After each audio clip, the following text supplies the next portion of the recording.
అమ్మయ్య! శ్రావణ మాసం అయిపోతుంది. ఇక చికెన్ తినొచ్చు అనుకునే లోపు మళ్ళీ వినాయక చవితి స్టార్ట్ అయింది.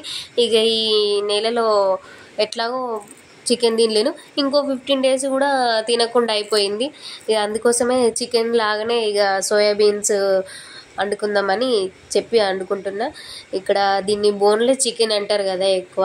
అందుకోసమే అన్ని మసాలాలన్నీ చికెన్ లాగానే వేసి కొంచెం పెరుగు వేసుకుంటున్నా. ఎందుకంటే పెరుగు వేసుకుంటే కొంచెం బిర్యానీ లాగా స్మెల్ వస్తుంది. అందుకోసం అని చెప్పి కొంచెం పెరుగు ఉండే ఇంట్లో పెరుగు వేసేసిన. సోయాబీన్ ఫ్రై అయ్యేలోపు ఇటు కొంచెం బెండకాయ పులుసు పెడదామని చెప్పి పిల్లల కోసం కొంచెం పులుసు పెడుతున్నా. ఎందుకంటే అదొక్కటే అంటే తినరు. కొంచెం ఈ బెండకాయ పులుసు ఉంటే అది ఇది మిక్స్ చేసుకొని తింటారని చెప్పి చేసిన. ఫైనల్గా బోన్లెస్ చికెన్ రెడీ అయిపోయింది. అది సోయాబీన్ కర్రీ రెడీ అయిపోయింది. ఇక్కడ పిల్లల కోసం అని చెప్పి కొంచెం బెండకాయ పులుసు పెట్టిన. రైస్ కూడా